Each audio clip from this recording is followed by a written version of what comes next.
अब स्टार्ट करने वाले हैं करंट अफेयर्स का सेशन, करंट अफेयर्स का एक और सेशन। वीडियो अच्छा लगेगा प्लीज लाइक करिएगा, शेयर करिए, सब्सक्राइब इसलिए करिए ताकि जो भी वीडियो हम डालें आपके पास नोटिफिकेशन आए। आप या फिर जो भी वीडियो देखना चाहें तो अगर आप सब्सक्राइब स्टूडेंट है बच्चों, प्लेलिस्ट आएगी, आप उसमें से वीडियो चूज करके देख पाएंगे। फर्स्ट पॉइंट, करंट अफेयर्स का अच्छा सा सेशन स्टार्ट कर रहे हैं। A joint tactical exercise between India and China. Questions 2-3 तो बहुत ज्यादा इंपॉर्टेंट है, ध्यान से सुनिएगा, ध्यान से, पॉइंट वाइज है। जो क्वेश्चन एग्जाम में आएंगे बच्चों बिल्कुल वैसा ही पढ़ाया जा रहा है। सुनिए, कहता है एक टैक्टिकल एक्सरसाइज है। अगर आपको ना समझ आए क्या बात लिखी है तो हम कहना ये चाह रहे हैं कि अगर दो नेशंस है जैसे इंडिया और चाइना, वो कर क्या रहे हैं, वो मिलिट्री टैक्टिक्स को शेयर कर रहे हैं। वो क्या कर रहे हैं, मिलिट्री टैक्टिक्स को शेयर कर रहे हैं एक दूसरे के साथ। जो भी मिलिट्री नॉलेज है, इंटेलिजेंस है, वो आपस में शेयर कर रहे हैं। तो हम कह रहे हैं इंडिया और चाइना की इस जॉइंट टैक्टिकल एक्सरसाइज का नाम क्या है। तो नाम है बच्चों सिनो इंडिया कोऑपरेशन। क्या बताया मैंने, सिनो इंडिया कोऑपरेशन। तो नाम याद रखिएगा, लद्दाख में हुआ है ये जॉइंट एक्सरसाइज, लद्दाख भी याद रखना पड़ेगा आपको। सिनो इंडिया कोऑपरेशन, हमने कहा ये कहां किसकी बात हो रही है, बिटवीन इंडिया एंड चाइना। सिनो आ जाए तो याद रखिएगा हम लोग चाइना को ही रेफर कर रहे हैं। सिनो आ जाएगा तो हम किसको रेफर कर रहे हैं, हम लोग चाइना को ही रेफर कर रहे हैं। तो Sino India cooperation between India and China joint tactical exercise है जो लद्दाख में हुई। आगे बढ़ते हैं, नेक्स्ट पॉइंट कहता है first indigenously constructed nuclear submarine. Submarine का मतलब होता है बच्चों पनडुब्बी, अंडर सी व्हीकल जिसे हम कहते हैं। तो इंडियन नेवी ने, हमने कहा बच्चों एक सबमरीन है, न्यूक्लियर सबमरीन है जो बनाया है, जिसका नाम बहुत बार एग्जाम में आया है, नाम आप भूल नहीं सकते हैं।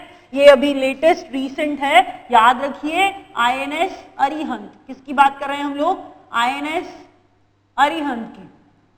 तो आईएनएस अरिहंत इंडिजिनसली का मतलब होता है जो इंडिया ने खुद ने बनाया है, कंट्री में बना है, अपनी कंट्री में जो बना है, जो हमने खुद ने बनाया, दैट इज इंडिजिनस। तो इंडिजिनसली कंस्ट्रक्टेड बच्चों first, that is important, first indigenously constructed nuclear submarine. Nuclear important है ना वहां पर वर्ड, कि ऐसी पनडुब्बी जो nuclear, word nuclear is important है। न्यूक्लियर सबमरीन है बच्चों, नाम क्या है, आईएनएस अरिहंत। फर्स्ट है, इंडिया ने खुद ने बनाई है, और मैंने क्या बताया, न्यूक्लियर सबमरीन है, आईएनएस अरिहंत। नेक्स्ट पॉइंट कहता है किगाली एग्रीमेंट।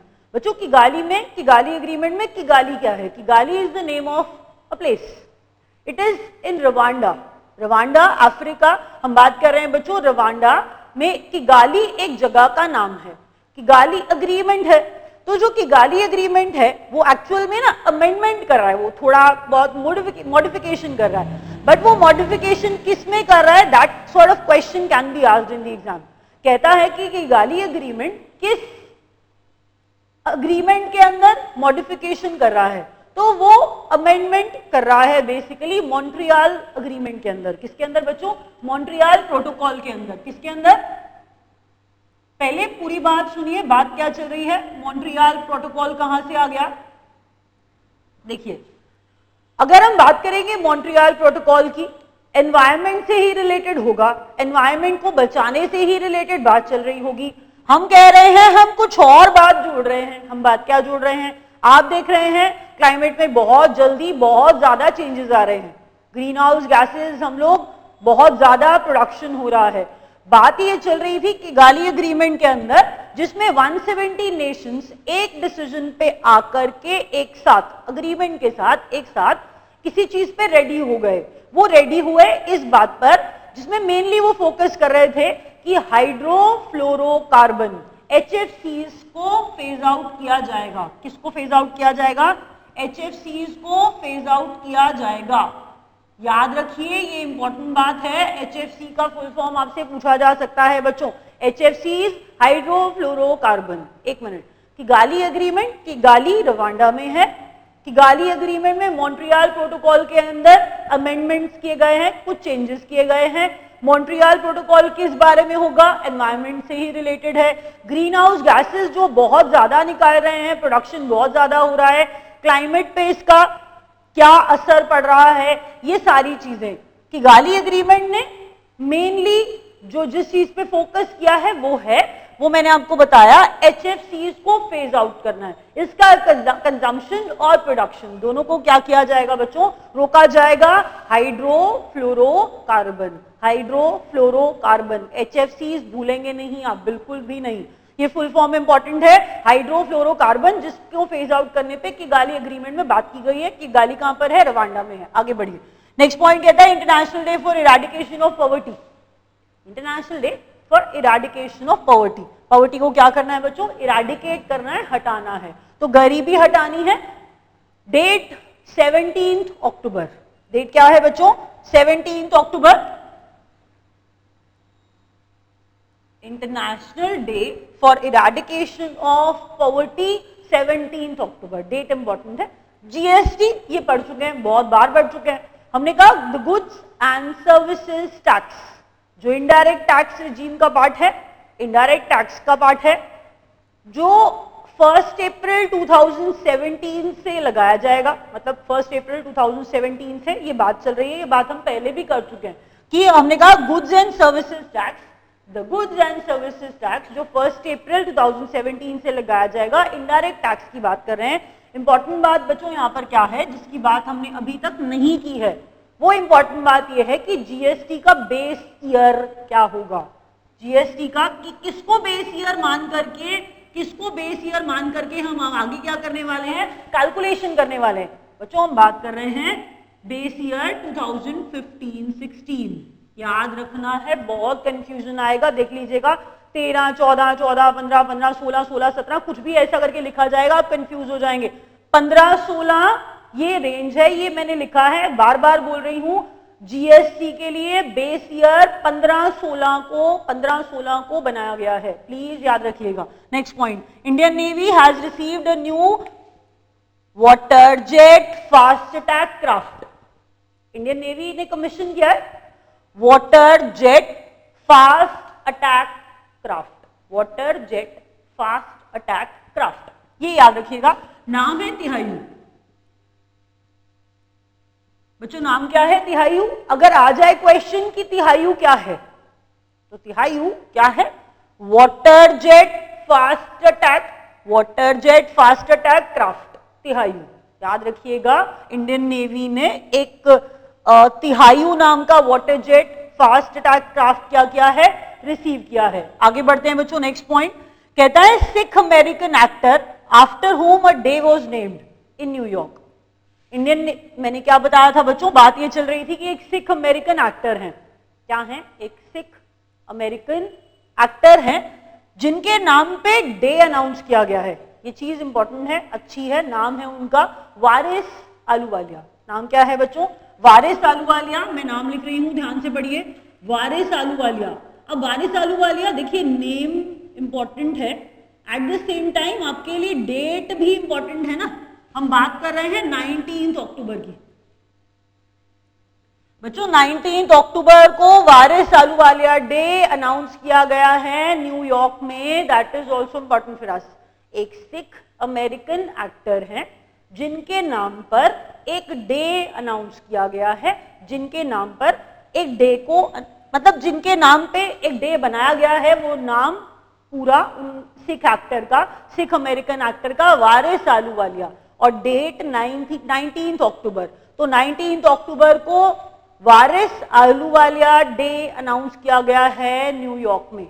आगे बढ़ते हैं, next point, India and New Zealand sign 3 agreements. आपको लगेगा ये बात कहां से आई बात, और मैं यहां पर पीएम ऑफ न्यूजीलैंड क्यों बोल रही हूं बच्चे, एग्रीमेंट्स में बहुत ज्यादा कुछ नहीं है। जो बात जानने लायक है वो ये है, वो आपको पता होनी चाहिए कि न्यूजीलैंड के प्राइम मिनिस्टर कौन है, इसीलिए मैंने वहां पर लिखा है। मैंने कहा न्यूजीलैंड के पीएम कौन है अभी, तो न्यूजीलैंड के पीएम कौन है, ये नाम याद रखिए, जॉन के।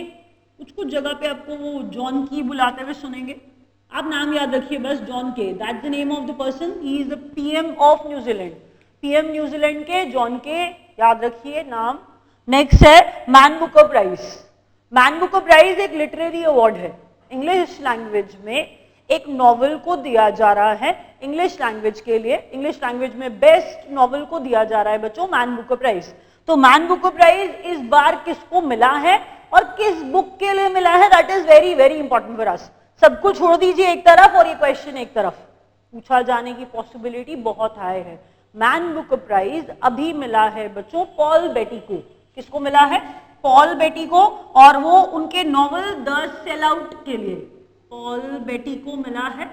और किस लिए मिला है बच्चों? उनके नॉवल द सेल आउट के लिए।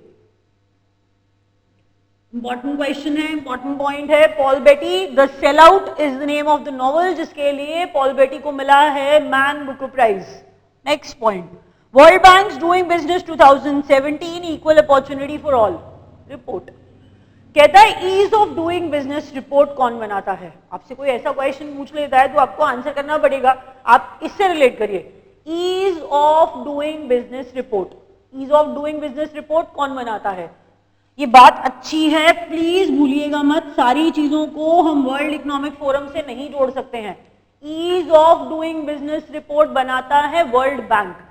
Ease of doing business report कौन बनाता है? World bank. फाइनेंशियल टर्म है तो वर्ल्ड बैंक से ही जोड़ रहे हैं। हमने कहा ease of doing business report बनाता है वर्ल्ड बैंक। उसके बाद कह रहा है बच्चों वर्ल्ड बैंक ने ये जो ग्लोबल रैंकिंग्स है, ग्लोबल रैंकिंग्स है of business efficiency, global rankings है जो कंट्रीज में ग्लोबल रैंकिंग्स है बिजनेस एफिशिएंसी के तौर पे, इसमें कहना ये चाह रहा है कि फर्स्ट नंबर पे कौन है और इंडिया का रैंक क्या है। हमारे लिए तो दोनों ही इंपॉर्टेंट है। तो हमने कहा बच्चों World Bank doing business 2017 ease of doing business report या फिर equal opportunity for all report कह रहा है इसमें टॉप करने वाला नेशन न्यूजीलैंड। टॉप करने वाला नेशन क्या है बच्चों? न्यूजीलैंड। याद रखिएगा टॉप करने वाला नेशन क्या है? न्यूजीलैंड है।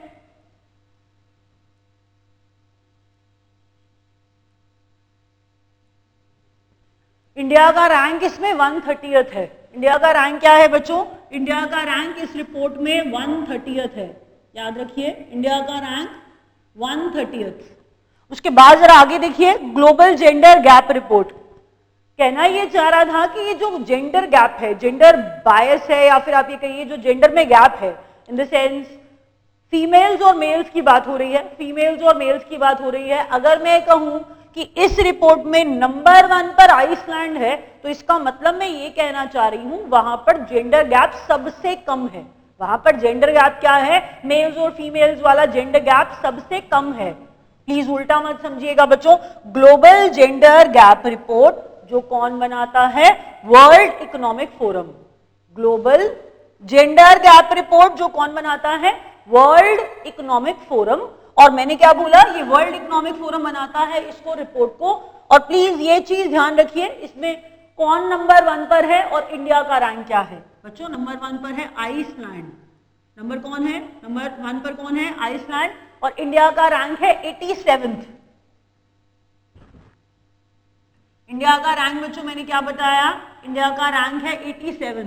प्लीज मर्ज मत करिएगा।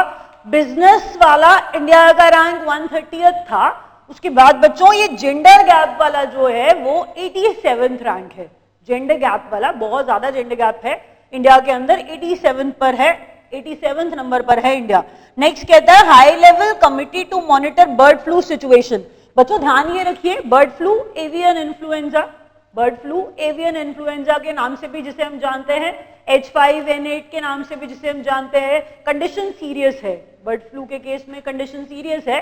तो एक हाई लेवल कमेटी बनाई गई है जिसका नाम है मुनियलप्पा कमेटी। जिसका नाम क्या है बच्चों?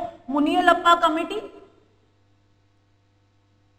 कमेटी का नाम थोड़ा सा अलग है, आप लोगों के लिए याद करना मुश्किल होगा। मुनियलप्पा कमेटी, जो आपसे क्वेश्चन ये पूछा जाएगा मुनियलप्पा कमेटी किस बारे में है, तो वो बर्ड फ्लू के बारे में है। याद रखिएगा Muniyalappa committee is about bird flu. High level committee बनाई गई है बर्ड फ्लू की सिचुएशन को मॉनिटर करने के लिए, मुनियलप्पा कमेटी। नेक्स्ट पॉइंट बच्चों, world day for audio visual heritage.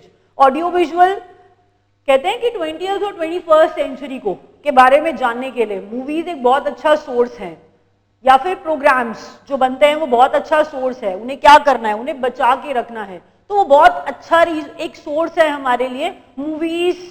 तो ऐसी चीजें जिन्हें बचा के रखना है, ऑडियो विजुअल हेरिटेज डे बना रहे हैं हम लोग। तो ऑडियो विजुअल हेरिटेज डे 27 अक्टूबर, 27 अक्टूबर। जरा आप एक बार रिवाइज करेंगे, प्लीज रिवीजन ठीक से करिएगा।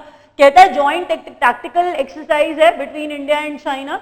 हमने बोला यहाँ पर सिनो इंडिया कोऑपरेशन जो लद्दाख में हुआ, सिनो मतलब हम बात ही चाइना की कर रहे हैं, इंडिया और चाइना के बीच में जॉइंट टैक्टिकल एक्सरसाइज सिनो कोऑपरेशन जो लद्दाख में हुई।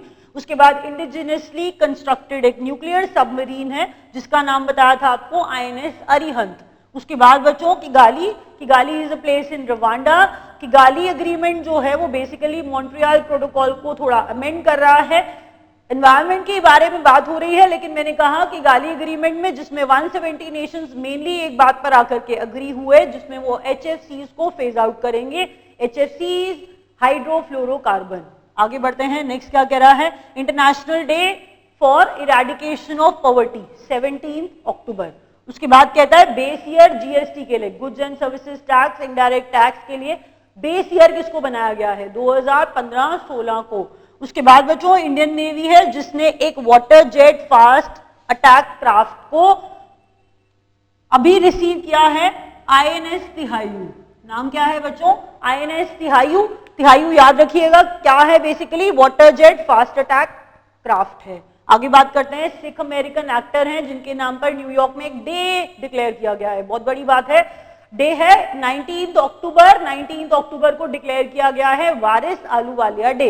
उसके बाद बच्चों इंडिया और न्यूजीलैंड ने एग्रीमेंट साइन किए हैं। न्यूजीलैंड के प्राइम मिनिस्टर का नाम है जॉन के, याद रखिएगा। मैन बुक प्राइज मिला है पॉल बेटी को उनकी किताब सेल आउट के लिए। वर्ल्ड बैंक बनाता है report ease of doing business जिसके अंदर टॉप करने वाला नेशन न्यूजीलैंड, और उसके बाद मैंने बोला इंडिया का रैंक क्या है 130th। फिर उसके बाद ग्लोबल जेंडर गैप रिपोर्ट जो वर्ल्ड इकोनॉमिक फोरम बनाता है, gender gap world economic forum बना रहा है जिसमें आइसलैंड नंबर 1 पे है और इंडिया का रैंक 87। उसके बाद बच्चों हाई लेवल कमेटी बनाई गई है बर्ड फ्लू को मॉनिटर करने के लिए, मुनियलप्पा कमेटी। और उसके बाद world day for audio visual heritage 27 October.